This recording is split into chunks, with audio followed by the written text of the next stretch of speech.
Estoy mirando la brújula y cuánta falta nos hace una brújula, ¿no? Pues es que en este año 2019, nadie puede creer, pero estamos promediando ya el mes de julio, estoy viendo que es una campaña un poco anodina.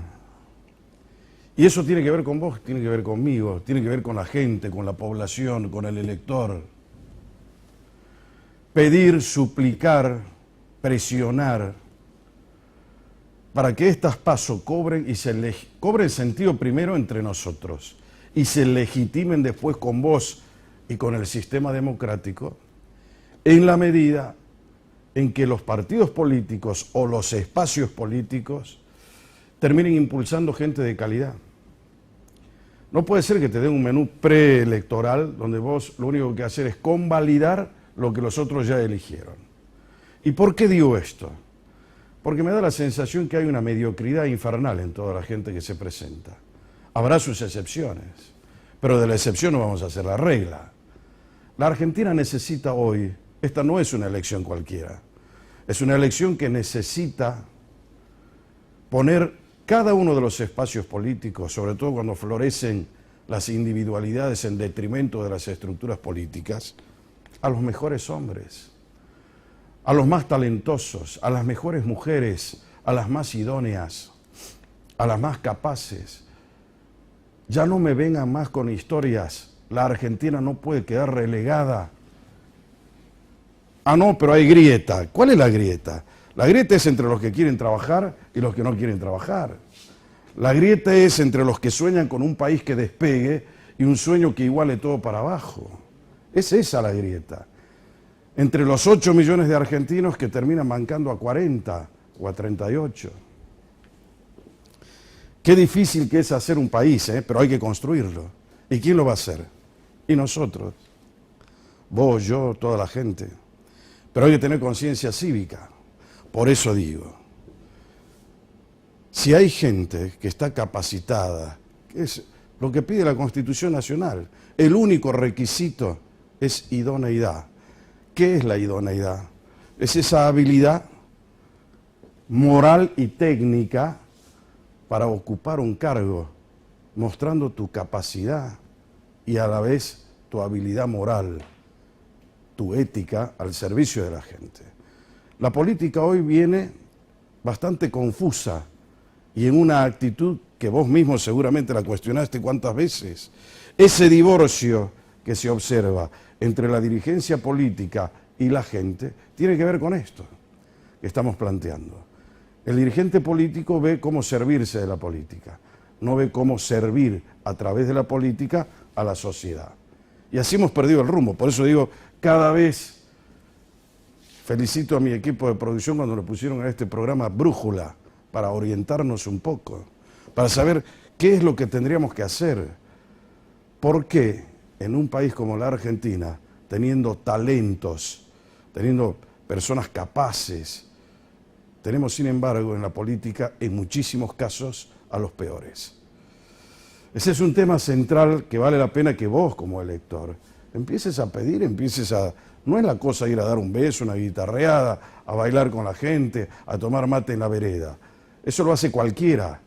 Y lo que necesitamos hoy es precisamente a la gente que es más escasa, a la gente que seguramente es la que tiene que gobernar la Argentina. Y eso pasa también en Salta, en todas las provincias. Si bien es cierto, la democracia debe ser plural, abierta, participativa, no es menos cierto que tiene que tener un filtro. Ese es el filtro que pone la Constitución Nacional. Es la idoneidad, es la preparación, es la capacidad. Vos fijate que, mirá, hoy, en todos los programas, observá, ahora que están inundados de programas políticos, fíjate lo que dicen, cómo lo dicen, quiénes son, qué quieren, qué pregonan, cuáles los planes que tienen para salvar a Salta, para salvar el país. Está bien que ahora estamos en una elección nacional, pero termina esta y viene la provincial. Y tiene que haber una continuidad. Eso es lo que nosotros estamos buscando para que Salta que viene ya con cierto grado de postergación preocupante, empiece a levantar vuelo. Pero no lo va a hacer solamente si confiemos que un Mesías venga y te solucione el problema. Lo tenemos que hacer entre todos. Pero eso no puede ser un eslogan. Eso tiene que ser una realidad. Y es la que vamos a plantear en la noche con un hombre que yo considero esencial para conocer la política de los últimos años de Salta. No sé si es el mejor, tampoco sé si es el peor. Lo único que sé que es el que está. Y es el que además comunica y siempre tiene un mensaje, y lo habrás visto y lo habrás escuchado millones de veces. Yo lo voy a entrevistar ahora, después de un tiempo que se mantuvo en silencio, para ver qué opina sobre lo que estamos diciendo y sobre todo cuál es la visión del norte que tiene en la Argentina y también en Salta. Es la propuesta de Brújula. En un instante estoy.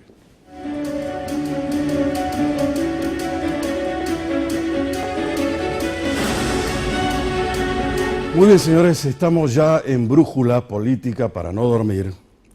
Y esta noche, como te lo decía en la presentación, vamos a charlar extendidamente, tranquilamente, con un hombre como es el doctor Manuel Santiago Godoy, presidente de la Cámara, presidente de la CAP, un hombre que me parece que todo el mundo lo conoce a esta altura de los acontecimientos. ¿Cómo anda, doctor Godoy? ¿Cómo le va? Es un gusto. ¿Recién llegadito usted? Sí, no, el miércoles. Tuve mis vacaciones por un compromiso personal ineludible con una señora de un amigo mío que ya murió y que tiene toda la familia en Europa y fui. Así que, pero obviamente con grandes intenciones de vacacionar, ¿no? Pero está bien, ¿por qué no? No sé si era el momento oportuno, tal vez, políticamente hablando. Sí, ¿por qué no? Yo dejé, cuando yo me fui y ya se había dado el hecho que Lucas Godoy quería ser candidato a diputado, hablé con Urtubey y le dije que debería ser un comando de intendente, un comando de campaña de intendente para que dirija esta campaña y que lo mejor era que yo no participe de ese comando para evitar. Viste que cuando no hay idea, como vos decías, hay mucho patrullaje, policial, todo el mundo anda mirando. Mire que la primera vez que le escucho decir eso, ¿no? Que usted se autoexcluye. Sí, bueno, pero porque yo creo que debe ser así, porque me parece que yo soy una persona que tengo una lealtad institucional con el doctor Juan Manuel Urtubey, más allá de cualquier límite, que conta de 11 años, 12 años. Bueno, pero ahora llegamos a eso. Claro. Quiero llegar a eso, pero quiero preguntarle antes otras cosas, como para que la gente empiece a conocer el costado por ahí que no conoce usted. ¿Hace cuánto tiempo que usted está en la política? Desde que empecé en la Universidad Nacional de Tucumán, cuando estaba estudiando Derecho, ¿Se recibió en Tucumán usted? Me recibí en Tucumán y trabajaba vendiendo gaseosa en el comedor universitario, comía en el comedor universitario y tenía una beca después con el tiempo. ¿En qué año fue eso? En el año 1974 me recibí, en octubre del 74, hice mi carrera en 5 años. Un tiempo justo el año que murió Perón. Sí, y justo el año de grandes conquistas estudiantiles como comedores, como residencias. No, pero los comedores son de antes. Sí, pero era muy estrecho, muy poco, había nada más que para 200 y cuando fue el gran tucumanazo se incluyó todas las reivindicaciones estudiantiles y me acuerdo que dieron y me parece que eso permitió que haya gente que no podía. Mi padre era policía y mi madre era maestra. ¿Policía de la provincia? Sí, era en la época, mi padre fue policía en la época en que los gobernadores designaban a la policía, era el comisario de la policía el coronel Santa Rosa. Y después murió siendo policía porque se fundió en la finca, tenía una finca en el coronel Santa Rosa y después siguió trabajando sin ninguna vergüenza. ¿Él era de Orán? No, de acá. Él nació en Santa Fe, Formosa fue a la colonia comisario y después se fundió, compró una finca, se fundió y se vino a Salta y pidió su reincorporación a la policía para poder seguir manteniendo la familia. Y entre ellos dos mandaron a estudiar, éramos 5 hermanos y mandaron a estudiar, se recibieron 1, 2, 3. Entonces, me parece que esa era la familia, que es lo que uno espera para esta época donde una madre maestra y un padre policía o eso podían mandar a estudiar a sus hijos. Hoy me parece que es imposible. ¿Por qué? Y porque si vos querés estudiar en la Universidad Católica hablemos de cerca de 15 o 20 mil pesos. Si vos querés estudiar en la Universidad Nacional de Tucumán, ya no hay comedores, ya no hay residencias universitarias, entonces tenés que alquilar un departamento, pagar, y todas esas cosas Claro. cuestan plata. Ahí quiero hacer un anclaje. Porque usted es un hombre justicialista. Sí. Además me dijo muchas veces, yo estoy donde tengo que estar. Nunca me moví de ahí, del justicialismo. Hablo. Y eso va a ser mi futuro también. Bueno. Si se mueven los otros, es cosa de ellos. Eso lo marcó a usted. Sí. El hecho de que haya tenido una familia larga, numerosa, y que los hermanos hayan podido estudiar. Sí. ¿Eso usted a qué lo atribuye? ¿A la política de aquel momento? ¿A la forma No, había una en que sociedad se mucho, entendía? había una sociedad mucho más pareja y la gente se preocupaba y los gobernantes se preocupaban de alguna manera, incluso con el intervalo de golpe de Estado, porque yo voté la persona que pude votarlo creo que fue a Cámpora. Claro, un año antes. Y 2 años me antes. parece que la sociedad era más pareja porque había una clase media pujante, personas inteligentes que dirigían los destinos del país, se miraba de otra manera. ¿Pero qué hacía había su mucha papá? violencia. Usted me dijo, acá quiero hacer el anclaje. Porque si bien es cierto, usted pertenece a una familia numerosa y pudieron estudiar, por eso le preguntaba, eso que hayan podido estudiar, ¿usted lo atribuye al esfuerzo de sus padres? Sí, claro. A el A las dos sistema cosas, político al que le esfuerzo de mi permitió padre que la y a universidad gratuita, los y a comedores los estudiantes universitarios Ajá. que consiguieron con su lucha y con su trabajo becas y comedores universitarios que te permitían abaratar el costo. Vamos a suponer, un comedor universitario en esa época te salía a valor de hoy una comida 10 pesos. Vos comprabas un abono para todo el mes y tenías... Pero por acá en la UNSA se puede seguir comiendo por ese precio, y tenías almuerzo y cena. Sí. Una maravilla. Claro. Bueno, ahora le digo una cosa, por eso es importante estas charlas desde ese punto de vista. Porque por ahí hay gente joven, hay chicos de 16 años que van a votar, hay otros que no se acuerdan ya, o hay otros que pudieron pagar sus estudios, no en una universidad nacional, sí tal vez en una privada. Pero que usted haya podido estudiar, que sus hermanos lo hayan podido hacer, su papá no recibía planes, no había asignación trabajaba. Universal por hijo tampoco. No había boleto gratuito estudiantil, ¿o sí había? ¿Se acuerda No, de eso? no había. No había. O sea que el que se rompía el lomo para trabajar era su papá y su mamá. Sí. ¿Y el sistema qué hizo por usted? Le dio una Sistema universidad político. gratis. Me dio la universidad gratis. Como se la daba. Y le dio el comedor. Y me dio el comedor casi gratis Ajá. y también daba becas. Claro. Entonces, Ahí está el en la clase apareció un sector de clase baja, posiblemente económicamente hablando, pero que permitió un ascenso social a través de lo único que se asciende, que es la educación. Y eso ha permitido eso. Ahora le digo, Y ¿sabe hoy por no qué? existe esa oportunidad porque Ajá. desde Menem, desde los fines de Menem hasta ahora, con una excepción del gobierno de Néstor Kirchner y Cristina, me parece que la educación no la tienen en cuenta. Ajá. Quiero recapitular lo que usted me dice, porque es muy importante esto. Su papá y su mamá, su papá era policía y su mamá era maestra. Maestra. Bárbaro. De la escuela Todo el Roca. mundo sabe que Y jubilada después. y los sueldos de los policías y de los maestros nunca han sido sueldos demasiado... Ponele como ahora. No. Perfecto. Primer tema, no recibían planes, no había asignación universal por hijo, los señores trabajaban, se esforzaban, tenían su casa, nadie fue a cortar la ruta, ni nadie fue a hacer absolutamente nada de ese tipo de cosas, me imagino. No, había Porque eso- problemas porque ya empezó pero la de otro época tipo. de Era de otro violencia tipo de política, con la guerrilla, con la gran represión Y del Estado. hay una cosa que es muy importante, que sí se la brindó a usted el Estado, que es la educación. Sí, claro, claro. Esa educación superior con una universidad abierta, Me para que usted garantizó. pueda ir, y usted le puso voluntad y se recibió. Sí, Había los comedores. sí, claro. Perfecto.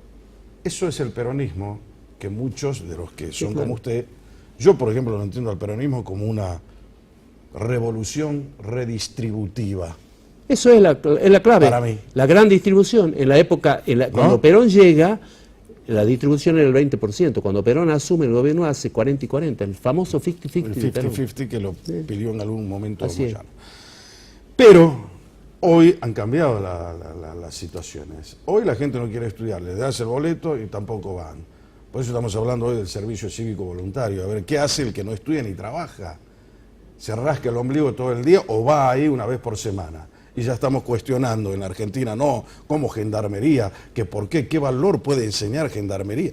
A mí eso Una cosa me increíble. tiene sin cuidado que hagan lo que ellos quieran. Lo que yo veo que no tienen idea para crear trabajo en la Argentina. Ah, no, pero esa es otra historia. No tienen idea para ver qué es lo que se hace. No tienen idea para ayudar a la provincia. Ya llegamos a ese tema, porque quiero ir Sí, despacito. dale. Estamos charlando, es noche de sábado. Sí. Hay mucha gente que está comiendo una pizza y lo está viendo a usted, me está viendo a mí.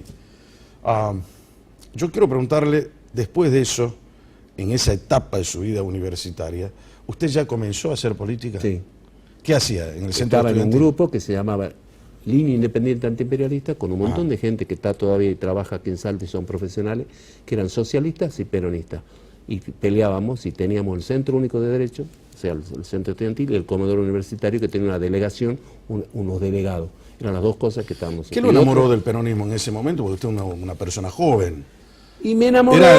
Era un idealista en ese momento. Claro, me como enamoró cualquier- eso, y en esa época florecía, el que no hablaba de política y el que no estudiaba libros de política no podía ni conversar con una mujer, con una chica. ¿Por qué? Y porque vos te tenías que sentar en un bar y las chicas estaban imbuidas y sabían Empapadas absolutamente de eso. todo de política. Entonces, si vos no discutías algún libro interesante, es como que, o si no discutías algo de política ¿Pero con de qué todo le el hablaba mundo. usted? ¿De Unamuno, de Scalabrini Ortiz? Sí, que eran y, los de- grandes. y también ¿Eh? de libros de Mar, de Trotsky, se leía todo, absolutamente todo. Yo prefería a Abelardo Ramos, una serie de Puigros, toda esa gente escribía libros, estaba de moda internacionalmente el Che Guevara, estaba la guerra de Vietnam, había libros de Ho Chi Minh, una serie de cosas que te la devoraba. Y bueno, si vos te creías esas cosas y no veías la realidad, terminaba... Claro, en no era alguna- Paulo Coelho de hoy, No. tampoco era Deepak Chopra, no. Estudiaba era las otro tipo de realidades, literatura. estudiaba las realidades. Pero también estaba el radicalismo, por eso le Y digo. tenías Estaba libros la como democracia cristiana en 100 ese años. momento. Bueno, el radicalismo tenía el Centro Único de Derecho hasta que llegamos nosotros, tenían otras facultades. Los grupos de izquierda que vienen a ser como la corriente, hoy sería la corriente clasista combativa, que venía a ser el Partido Comunista Revolucionario, se llamaban FAUDI, tenían facultades como filosofía y letras. O sea, cada estudiante se aglutinaba donde coincidía ideológicamente. Entonces, en esa época quizás pensaban algunos que podían hacer la revolución, otros que podían cambiar, otros eran reformistas. Los socialistas de Rosario, que vendría a ser Partido Socialista Popular, tenían en Tucumán una facultad que era la Facultad de Ciencia Económica y eran extraordinarios, brindándole servicio a los estudiantes. Apunte, clases magistrales, profesores que traían a los estudiantes, o sea, por eso lo votaba todo el mundo. Pero no se olvide que el socialismo tiene su historia también en la Y Argentina. efectivamente. Tiene su historia y tiene su peso. Por eso es que a mí me llamó mucho la atención lo que pasó En Rosario. en Rosario En Santa Fe. en Santa Fe, cuando perdió el socialismo después de tanto tiempo. Sí, a son manos de reformistas Perotti. y son progresistas Ajá. y tienen una visión diferente de la vida y de la sociedad y de conseguir un consenso político y una sociabilidad que nos hace falta quizás a todo el mundo.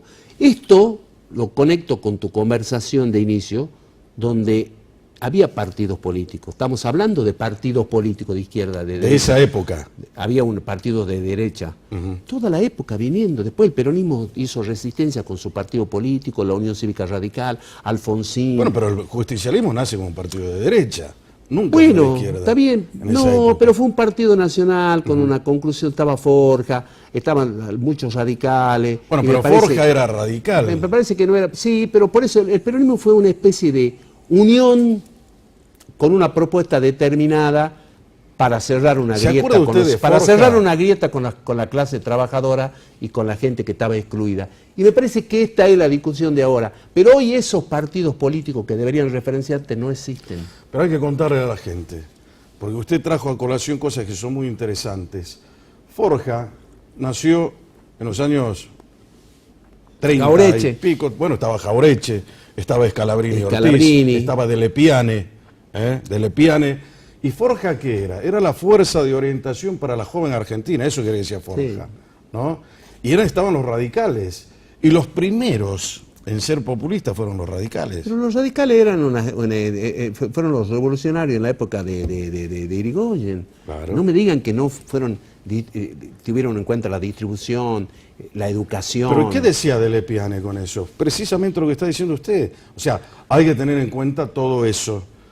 para darle sentido a la historia y ver cuál es el hilo conductor de la charla. El peronismo se forjó de ese sector interesante, de esas ideas, y también yo no niego que haya tenido ideas de derecha que estaban en ese momento en el mundo, pero me parece que la idea de que el Estado participe y se haga cargo, hombre así, de derecha, pero el Estado, que el Estado se haga cargo de las cosas y le dé la solución y empareje esta sociedad fue clave. Y esto es lo que debe seguir sucediendo, porque esta sociedad no la van a sacar sin la participación del Estado. Ahora, ¿qué hizo una vez que usted terminó sus estudios allí? Me recibí en 1974, llegué aquí y que quiero contar que al mes que trabajé me compré un auto porque éramos poco abogados, mi matrícula era la 114 y fui a sacar mi primer preso en bicicleta en una seccional tercera, te aviso porque me llamaron, me dijo hay un señor que quiere que usted lo atienda y me fui porque no tenía, me fui y entonces me entusiasmé, bueno, puse mi estudio solo, me fui a un banco que era el Banco ¿Ejerció Nacional, su profesión liberalmente, libre? pero más de 15 años. Ajá. Antes y de me entrar fue en la muy bien y judicatura. tuve un estudio en Tartaral. Ajá. No, en la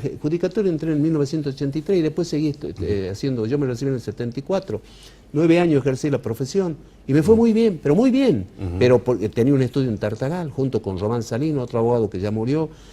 Y me parece que era como decirte que era hermoso ejercer la profesión porque además vos veías el fruto de tu trabajo porque los abogados eran bien considerados. Entonces ¿Ahora? era... También, pero hay tantos que la profesión está media proletarizada. Entonces, todo el mundo está buscando su trabajo, donde si vos sois de asesor, yo a mí ni me interesaba ninguna asesoría.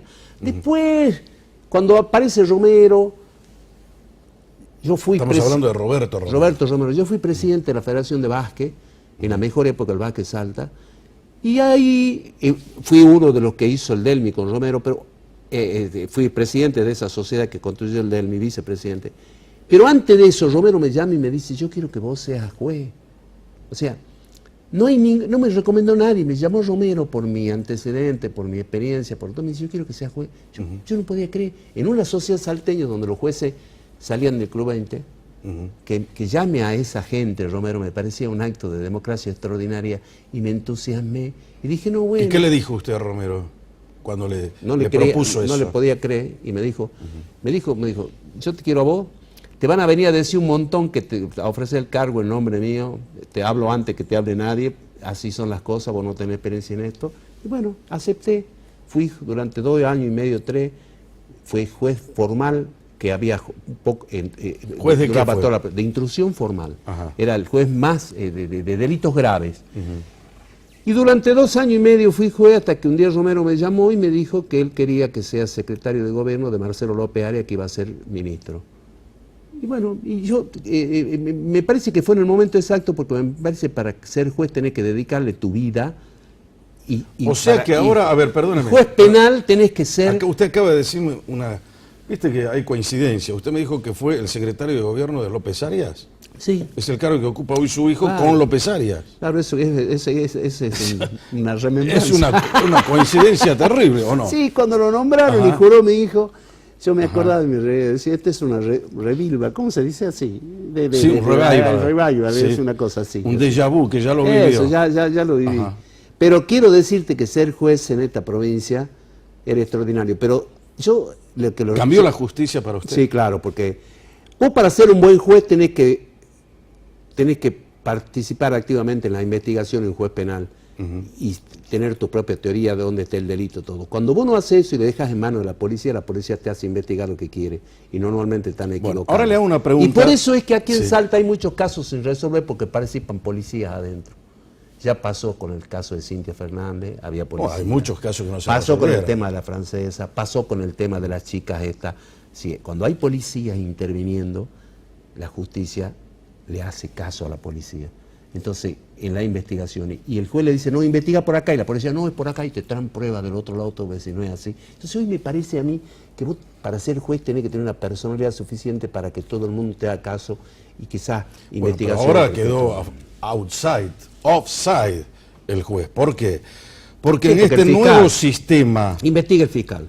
Acusatorio, investiga el fiscal. Investiga el fiscal. No está mal. Antes era el director del proceso, no está mal, era el juez. No está mal. Después fuimos a un sistema mixto y ahora estamos yendo a No eso. está mal. Lo único que hay que garantizar, Ajá. me parece bien que investiguen los fiscales, porque los fiscales tienen que ser implacables en su búsqueda del autor del hecho, pero tiene que haber garantías para la gente, porque si hay un juez, mirá lo que te voy a decir, si hay un fiscal y un juez que se ponen de acuerdo, te meten preso a vos sin nada, después te sueltan, claro, cuando vos probés, pero te meten preso. Pasa en Comodoro Pi, pasa aquí, pasa en todos lados. Entonces me parece que hay que mirar, después de 10 años, 9 años que está este nuevo sistema, hay que mirar cuáles son las cosas que andan bien, cuáles son las cosas mal, preguntarle a la Corte, preguntarle al Procurador y ver qué se puede mejorar y reformar. Una vez que eso sucedió, usted dejó de ser juez.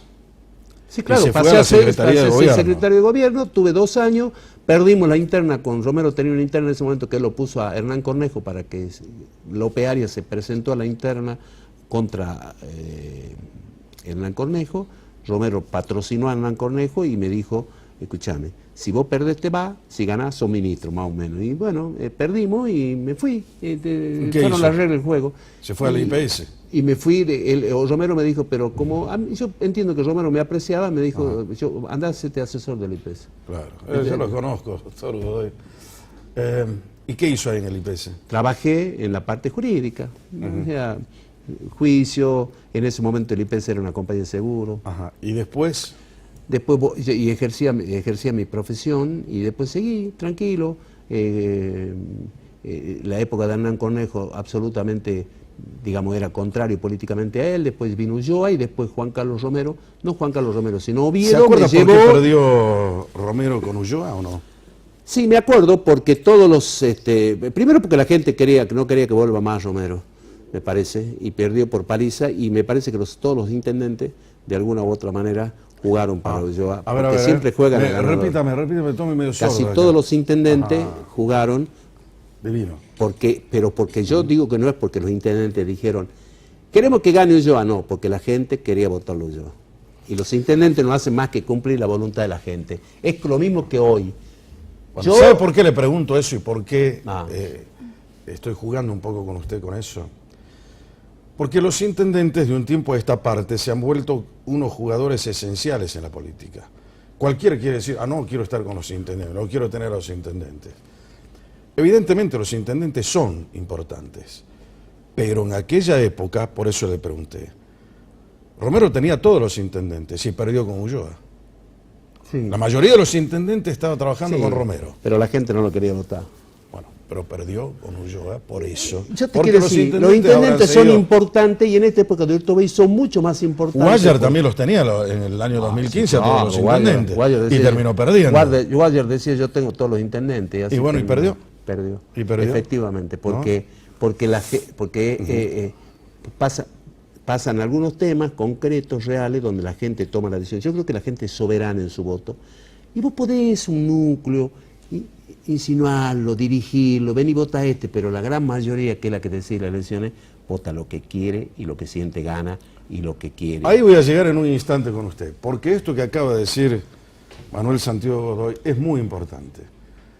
Hoy, lo primero que hacen los periodistas, ¿a quién apoya usted? ¿A quién apoya? Que esto, que el otro. No hay ningún político que tenga los votos cautivos en el bolsillo. Ninguno. Cada elector va solito, se presenta frente a la urna, el cuarto oscuro, voto secreto y obligatorio, y pone ahí lo que le da la gana. Salvo en algunos casos donde se compra la conciencia cívica, donde hay ignorancia y donde hay pobreza. Entonces yo voy y le compro, como está pasando en Tucumán, 500 pesos le ofrece el señor gobernador, le compra el voto a la gente, ¿no es cierto? Y la democracia se transforma así en el peor sistema. Por eso es importante tomar conciencia. De eso estamos hablando. Bueno, esta noche. Yo no sé si pasó en Tucumán, pero en la provincia de Buenos Aires se hay una investigación, en realidad, como consecuencia de la actuación del macrismo en el reparto de plata para todos los votantes, y quedó ahí en la nada. O sea, eso es la excepción. Yo creo que en términos generales la gente decide su voto y hay una oleada que es imparable. Y los intendentes y los dirigentes políticos se dan cuenta de eso. Entonces, si van en contra de eso, se lo llevan puesto al intendente. Sí, entonces, claro. El intendente, ¿qué hace? Dice, perfecto, votame a mí y toma este otro voto. Exacto. ¿Listo? Ese es el tema. Estamos charlando de la noche con Manuel Santiago Godoy. Vamos a una pausa corta. Estás en Brújula, política para no dormir. La pausa.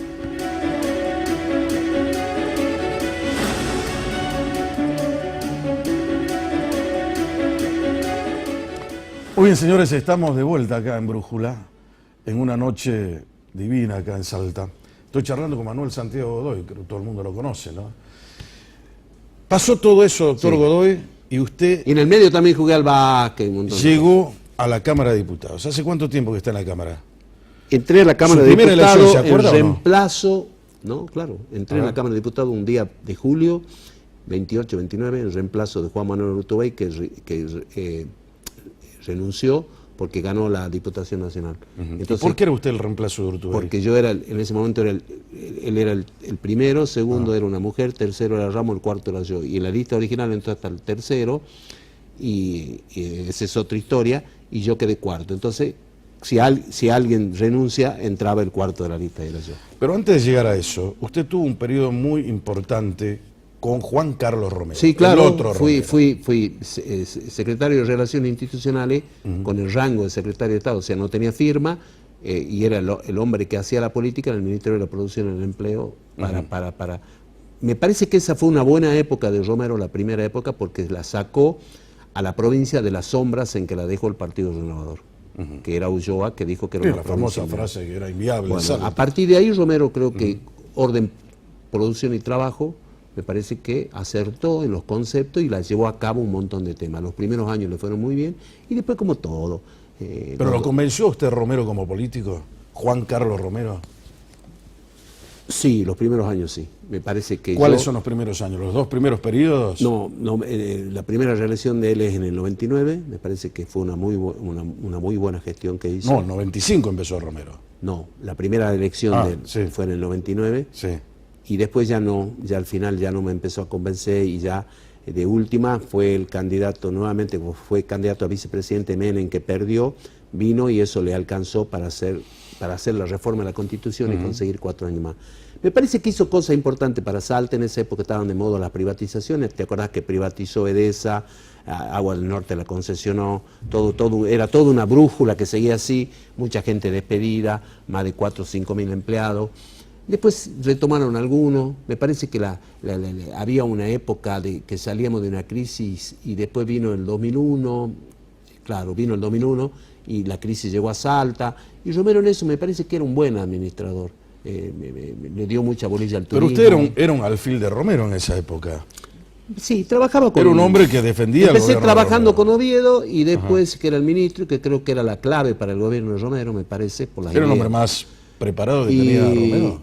Sí, creo que sí. Y de ahí yo seguí con Romero, porque bueno, Romero advirtió que era una persona que políticamente trabajaba bien y bueno, y hasta el 99 que ya me fui de diputado. Y tuve después tuve mi primera elección donde me fue muy bien y después de eso, en el 2003 llegué a ser presidente y bueno, hasta ahora. ¿Y cómo usted, acordémonos una cosa, ¿no? Romero y Urtubey en aquella época habían trabajado juntos. Trabajaban juntos y Urtubey Urtubey había entró escrito conmigo. un Urtubey libro, empezó siendo, Urtubey empezó Sembrando siendo, Progreso, me acuerdo que empezó se llamaba el siendo libro de él empezó con el tema de las casas, o sea, no me acuerdo cómo se llamaba, era un organismo que se ocupaba de dar terreno, todo, familia propietaria. Después de eso pasó a ser secretario de prensa y después pasó a ser diputado provincial y después diputado nacional. Y era un alfil de Romero, sin lugar a duda. Yo con él trabajamos juntos en la campaña nacional de Romero, presidente, nadie se acuerda, Romero fue candidato a presidente. Y una vez volvíamos de Corrientes de un acto que hicimos, con Juan organizamos, y Romero nos dijo que él iba a ser vicepresidente Menem. O sea, ganó el espacio que quería. O sea, una que cosa sea. parecida a la que hizo Urtubey ahora. Y bueno, que se es promocionó para presidente y terminó lo que siendo vos dijiste hace un vicepresidente. rato, de esa especie de déjà vu. Volvimos. Para que te des una idea de cómo es la historia, ¿no? Cómo viene pasando. Ahora, En ese momento Guayar era el candidato a gobernador. Guayar era el candidato a gobernador. Y Romero prorroga las elecciones. Y en ese plazo, en ese lapso, Urtubey acierta en su política con la gente.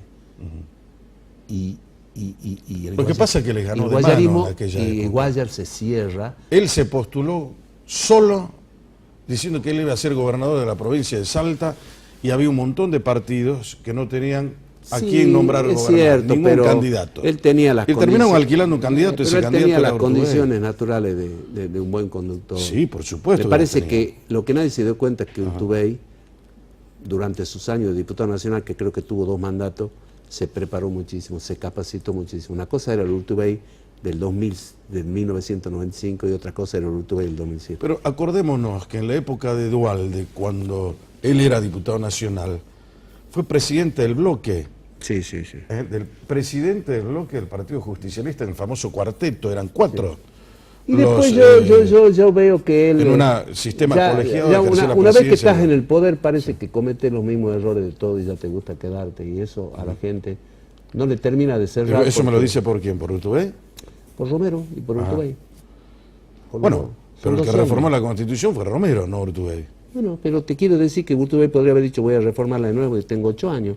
O podría haber dicho me quedo 8 años, si no es obligación que él se presente. Pero le digo una cosa, el próximo gobernador de Salta tiene un imperativo moral que es modificar la Constitución. No, el próximo gobernador de Salta, discúlpame, el próximo gobernador de Salta es un gobernador de transición. Va a recibir una provincia como la recibe, como está el país, mal. En consecuencia tiene que hacer las reformas institucionales, tiene que reformar la Cámara de Diputados, el sistema de representación, reformar la Constitución, decir vamos a poner menos mandato. Creo que eso es lo necesario porque todo lo dice. Vamos a ver si lo cumplen. Creo que es la clave. Pero no le escuché decir a ninguno eso, ¿eh? Y después ninguno de los candidatos me habló de eso, ¿eh? Y después mejorar, y después creo que hay temas como hoy, por ejemplo, Lucas Godoy, que es candidato a diputado nacional, está planteando 3 o 4 cosas que le podés pedir a la nación, porque la nación no te va a dar más, una ruta de la 68 y la 40, que es como rutas turísticas claves para nosotros, una ruta de salida al mar, la 34 y la 9, y me parece que el tabaco, que es una cosa que todo el tema intercosecha, todo lo que tiene que ver con relación con nuestra mejor producción, y el turismo, mantener lo que tengamos haciendo. Ahora, yo creo que los gobernadores acertaron todo en el turismo, ¿no? Le quiero preguntar una cosa, ¿cómo vio a Urtubey cuando se presentó con Alternativa Federal? Usted me habló en algún momento de Alternativa Federal, hemos hablado. Pero obviamente ahí empezó la traición. ¿Qué traición? Entre ellos, menos Urtubey. En ese momento fue en la Casa de Córdoba, en la ciudad de Buenos Aires, la Casa de Córdoba. ¿La fotito de los 4? No, la fotito de todos los gobernadores. Estaba Schiaretti, estaba Urtubey, estaba Massa, estaba Pichetto, y estaban todos los gobernadores, incluido el de Santiago del Estero, que me acuerdo que llegó y dijo, salud y me voy. Y tal. Después empezó a desgranarse. Después cuando ganó Schiaretti en Córdoba, dijeron que iba a ser el gran ordenador. Como un buen cordobés, él pensó que iba a ser el ordenador y no hizo nada, al contrario, empezó con el cordobesismo, dejando de lado una mirada nacional de la política nacional que más hace falta y abandonando alternativa. Pichetto se fue, Massa saltó para el otro lado, Pichetto para el otro lado. No me digas que eso era un equipo. No, entonces, no bueno, indudablemente el único que quedó firme, posicionado, se llama Juan Manuel Urtubey. Sí, esto es su valor. Pero había una dosis de ahora que después se equivocó. Genial. Bueno, claro. ¿Quién puede armar un espacio con coherencia política teniendo la Massa? Y teniéndole a Pichetto y teniéndolo a Schiaretti. Bueno, por eso bueno, Pichetto tiene otra formalidad y otras características. Sí, es un peronista. Pichetto es un peronista de los antiguos peronistas, con los cuales yo no coincido, nunca coincidí. ¿Con Pichetto? No, ni con Pichetto, ni con Julio Bárbaro, ni con un montón de peronistas que creen que es como... Yo lo que creo que el peronismo tiene que ir modernizándose, trabajando. Bueno, ¿cuántas veces lo dijimos desde acá, muchachos? Hay que se quedaron ustedes en las 3 banderas de Perón, anclados allí, y no hay un peronista que salta hacia el macrismo. Sí. Me parece que no me parece serio, pero de todas maneras no me importa. Yo digo que esta aventura o este inicio de un gran armado nacional tuvo 2 errores. Primero, que no había personalidad fuerte para mantener la cosa, y el segundo fue que no miraron que la doctrina política más elemental dice que en un momento determinado, cuando se pelean los extremos, no hay posibilidades para ningún medio. No hay ninguno. Entonces, los extremos te van carcomiendo a la gente, te van achicando cada vez más la avenida. El último te queda así. Entonces la baña es muy difícil que pueda conseguir esa posibilidad. Tiene que suceder que uno de estos dos gane, o Cristina o Macri, o Alberto Fernández o Macri, para que de ahí empiece algo nuevo, supongo que sin persecuciones, con una nueva sociedad, y ahí sí Urtubey puede plantearse después de su trabajo pero no va a ser este año. No hay ninguna encuesta que diga que Labaña esté bien, y él no es candidato a presidente, él es vicepresidente. O sea, acá es porque es salteño, entonces la vicepresidenta, todo el mundo dice Urtubey, y en realidad el voto es Labaña, pero en otros lugares es Labaña. Pero Labaña nunca se vio que esta sea, este año 2019, hayan cobrado tanta relevancia los vicepresidentes. en Lo el tenemos caso, a Cristina, vicepresidente, lo tenemos a Pichetto, vicepresidente. en el caso de Pichetto, a Urtubey, en vicepresidente. el caso de Pichetto me parece que ha cobrado relevancia porque Macri necesita un reemplazo para dejar de meter la pata como la mete, y en ese caso sí creo que Pichetto tiene una capacidad parlamentaria y política extraordinaria, porque es un muy buen parlamentario, eso no me cabe la menor duda. Bueno. Y en el caso de Urtubey creo que es un hombre que tiene muchísima más actividad que Labaña, no por su juventud, sino porque está muy capacitado, pero bueno, es vicepresidente. Este es el problema. Pero él no es para ser un número 2, ese es el tema también. Bueno, yo también pienso lo mismo. Ese es el problema. Yo también pienso. Ahora, ¿qué se viene acá en Salta, doctor Godoy? En Salta- Porque acá, ¿qué veo yo? Te digo esto porque más allá que vamos a tener las elecciones ahora, las nacionales, apenas terminan las nacionales estamos con las provinciales, ¿eh? No es que tengo un gran recreo, me tomo vacaciones y bueno. No, te corrijo, ahí no más. te corrijo tu Sí, calendario. sí. El día 7 de agosto, Es el día del fundamental vencimiento de los para frentes, aquí, para los provincial. frentes. Y el día provincial. 17 de agosto cierran los plazos para presentar las listas provinciales. Por eso lo estoy diciendo, es mucho más rápido todavía. Ese plazo- 7 de agosto es una fecha Porque son los elemental, frentes. porque son los frentes. Entonces yo digo Sí. que el frente que armó Urtubey aquí, que se llama Unión por Salta, que armó, donde participa el peronismo, seguramente ese frente va a continuar, y yo pienso que va a continuar con una posibilidad de participar en él con Gustavo Sanz adentro, seguramente, porque creo que, me parece que todas las cosas que uno está viendo significan... ¿Está bien o está mal esa alianza con Urtubey? No, para mí, no, a mí no me gusta. ¿Por qué? Para mí, porque yo creo que, yo lo respeto mucho a Gustavo Sanz, porque me parece que es una persona... Lo respeta pero no lo quiere, ¿o sí? No, yo lo respeto porque me parece que alguna cosa tiene Gustavo Sanz que le va bien. ¿Qué No ha cosa? hecho absolutamente nada, no tiene gestión,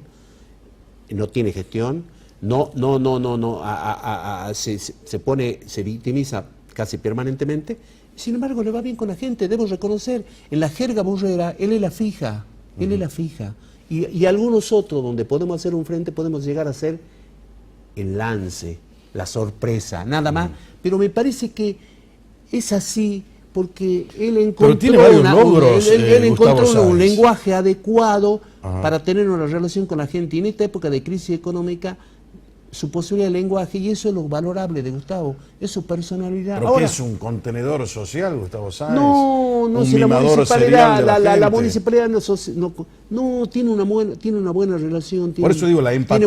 Tiene una buena empatía, tiene muchos medios a su servicio, Pero llega le digo muy una bien cosa, a la a gente. ver, vamos a ver, el tema de los carreros lo sacó Sáenz, el tema de la recuperación de las plazas, más de 200 plazas, el tema de La las hizo el ejército, inundaciones, siguiendo la el vieja, tema la colimba, ya que viene la colimba. de Yo me las acuerdo, 65 cuando tenía cuadras la de los colimba, paseos cuando yo públicos. hice la colimba, los milicos te decían, todo lo que camina se saluda, todo lo que está firme se pinta. Entonces ahora están arreglando y pintando. Bueno, pero tiene logro, Sí, ha hecho gestión, sí. ha ido a conseguir plata para Y la ha nación, hecho que Salta se mueva en un periodo algunas difícil. obras y ha mitigado la La inundación. plaza suya, donde está la legislatura. Efectivamente, y la verdad, y además el Urtubey lo ayudó una barbaridad. Él hubo una época en que la negaba, ahora va a decir que sí lo ayudó, porque de la Cámara de Diputados nosotros hicimos el fondo del Bicentenario y le permitimos a él casi 400 millones de pesos que juntos le firmamos todos los diputados para que haga las obras que hizo, y las hizo. No digo que no, pero digo, no es sola plata nacional, no es que no la tenga que devolver, la devuelven todos los argentinos. Me parece que él fue un niño mimado, porque tiene esa posibilidad, fue un niño mimado de Massa, es amigo de Alberto Fernández, es amigo de Macri, es amigo, o sea, él es un hombre que carece de la posibilidad de partidos políticos y no va a tener una definición, hay que entenderlo. Ahora, yo digo, es candidato a gobernador y ya es el gobernador, no es así. Creo que hay que hacer un frente donde la Salta necesita que haya un intercambio de ideas entre Gustavo Sáenz y otro frente, o el frente ese y otro, donde pueda surgir un candidato a gobernador con una Salta que va a Pero estar... que no hay. ¿Quién es el otro? ¿Leavi? No sé, hay. Nosotros sí podemos tener Leavi, David, Yarabe. David se fue. No, nadie se va. David va a estar. Acordate lo que ¿Con te quién va a digo. estar? Y va a estar donde está ahora. Ajá. Salvo que ¿Qué, se va a vaya. jugar una interna con Leavi? Seguramente. Seguramente. O un acuerdo. No necesariamente tenés que hacer interna. Tenés que hacer acuerdo. Ahí dicen que lo dejó en banda el hijo suyo, por ejemplo. ¿A quién? A Lucas Godoy. La candidatura que estaba prevista para Javier David, estoy hablando. Ah, que Lucas. Que Lucas iba en una línea interna con él. Sí, claro. Y Bueno, David, por eso, al David quería ser desaparecer gobernador y después planteó que quiso ser senador nacional. No es cierto. Lucas Godoy le dijo que si él quería ser diputado nacional para que la situación se arregle y el oso senador, y David dijo que no. Y después de eso, de ninguna manera Lucas pensó, y yo trabajé con David, y yo lo aprecio y estoy en condiciones de seguir trabajando con él, me parece que de ninguna manera Lucas pensamos en ningún momento, lo que pensé yo que David quería ser el candidato a gobernador. Para ser candidato a senador, bueno, hubiera dicho, yo también quiero ser, y me presento en la interna contra Lara Gross. ¿Pero no lo bajaron de Buenos Aires? ¿A quién? A Javier David. No, No. se fue él. Ajá. De ninguna manera. Porque él ya tenía equipos que trabajaban con Alberto Fernández. Autorizaron la interna porque David tiene una muy buena relación a raíz de su actuación en la Cámara de Diputados con toda la gente de Alberto Fernández, de Cristina, con todo. Tiene una muy buena relación y él consiguió que le autoricen la interna en Salta. Nada más que no fue. Bueno, Luca no era candidato en ese momento, él fue candidato porque lo habló el oso hace mucho tiempo. Y le dijo, yo necesito una persona como vos, que tiene antecedentes, joven, sos referente de la nueva política salteña y quiero que sea mi candidato. Bueno, nada más que eso. Bueno, pero él coincide con su línea ideológica también. Obviamente, Lucas Claro, empezó en la universidad. que lo manifestó de antes. Empezó en la universidad siendo kirchnerista. Y creo que a partir de ahí nunca salió de ese lugar. Lo que sí es cierto que fue leal institucionalmente en la Cámara de Diputados de Urtubey, porque fue uno de los mejores presidentes de legislación general con 100 leyes en su haber. 100 leyes que están rigiendo hoy en Salta son de autoría de Lucas. Y me parece que eso le permitió ser, pero eso no significa que ideológicamente él siempre estuvo de acuerdo, siempre fue una voz clara contra Macri, clara, y me parece que él está de acuerdo en el lugar que está, o sea que está muy bien. O sea que tiene una coherencia con Y eso. yo estoy contento que esté ahí porque me parece que cada uno de los políticos de Salta y de las nuevas referencias tienen que elegir su propio destino en un momento determinado, por más allá de que el padre sea una persona más o menos. Bueno, pero él hace rato que se cortó el cordón umbilical. Efectivamente, mis hijos son una maravilla. Es lo mismo que vos tengas un hijo y que tu hijo diga mañana me voy al Partido Obrero. ¿Ahí? ¿Cuál es el problema? Me parece Perfecto, que haga lo que quiera. Bueno, no sé, ahora no sé a qué partido tiene que preparar. Bueno, le quiero preguntar otra cosa. ¿Qué ve entonces usted para gobernador y qué ve para intendente de esta ciudad? Veo para gobernador dos opciones. Una va a ser encabezada por Gustavo Sanz, que probablemente la esté apoyando Urtubey porque está en ese frente de Gustavo Sanz, y otra que seguramente la hará o trataremos de construir en este poco tiempo que hay, donde esté Leavi, donde esté David, donde esté, si quiere, Miguel. ¿Se olvidó usted de Olmedo? No, bueno, no me olvido. No creo que Olmedo pueda participar en este frente. Olmedo participar en No, ya sé, pero digo, como candidato a la gobernación. No, también sí, pero yo suponía que él estaba en el otro frente, o sea, en el otro frente. En el frente de Gustavo, sí, claro. Seguramente. Ajá. Si se arma eso, ¿no? Dijeron que van a una interna. Si se arma, yo soy el presidente de la CAP y debería firmar eso, pero seguramente cuando llegue su momento lo veré. No voy a poner ninguna traba institucional ni política para que ese frente se arme, pero no quiero participar. Yo no creo que eso sea una opción para los salteños, por una cuestión de que entiendo que Salta en esta época de crisis merece otra cosa, una persona que tenga gestión, que sea interesante. ¿Intendencia? Si la gente decide que es Gustavo Sanz, bueno, está perfecto, yo tengo 2 años más de diputado. Intendente, a mí me parece que lo primero que debe hacer un intendente, que no lo hizo Gustavo Sanz ni lo hizo Miguel Isa, y esto es uno de los, es acomodar la sociabilidad de los vecinos y de la política en Salta, para lo cual hay que solucionar el tema de lo público, del transporte, de las calles. Cuando vos solucionás eso, vos te vas a una ciudad de Europa, de cualquier lugar, y ves que está solucionado eso, todo se hace más sociable. ¿Para qué me voy a ir a Europa? Me voy acá a Tucumán. Todo se hace más amigable, todo se hace más lindo, y eso no está solucionado. Acá cualquiera pone una manta y vende en la calle, y te cobran, y viene a la municipalidad y le cobra piso, cualquiera administra un mercado. Entonces me parece que no hay una terminal de colectivo, estas son obras que dejan marcada la historia de la ciudad, no repetir yo hice un montón de obras. Entonces me parece que en esta época se necesita gente que tenga talento, lo que vos dijiste al principio, capacitación. Mirá, Los mejores hombres los y mejores mujeres. hombres para esta época que viene de tristeza para los salteños. Viene una época de tristeza para los argentinos y por ende para los salteños. ¿Por qué te crees que hay tantos problemas ahora y todos quieren solucionar sus cosas antes que se vaya el Urtubey? Porque tienen miedo que el gobierno que viene no les solucione, por eso la huelga de los maestros. Y que tenían razón, por eso, y le solucionaron, por eso el tema de salud, por eso la Cámara de Diputados cobra una importancia extraordinaria, porque nosotros aportamos a la paz social, porque dialogamos con todo, y después del diálogo con nosotros se abren otras puertas. Entonces, esto es lo que tenés que estar. No necesariamente tengo que ser presidente yo. Me parece que esta es la nueva Salta que se viene. Reforma la Constitución, sociabilidad, mejorar la ciudad, hacer amigable a la gente. Vos acá, para cruzar la calle no te da lugar, un auto te atropella, Sí, se tocan la bocina. Ahora le quiero preguntar cosa... una cosa, pues ya me tengo que... Dale. ¿Se termina usted como hombre de la política en Salta? Jamás. Estoy pensando y tengo un Dígalo montón de fuerte. ideas. Tengo un montón de ¿Por qué lo ideas. está mirando? A ver.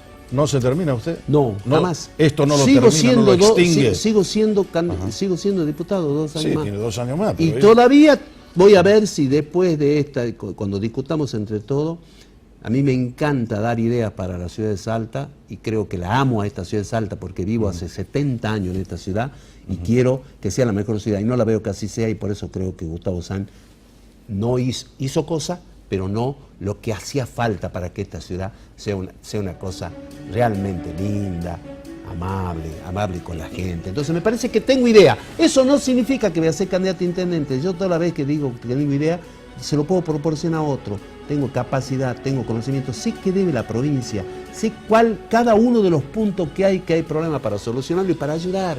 Quiero ayudar.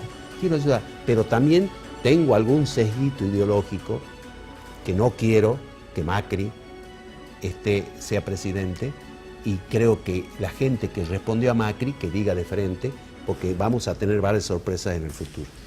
Gracias. No, gracias a usted, gracias a usted. Señores, esto fue Brújula Política para no dormir. Espero que hayan sacado conclusiones.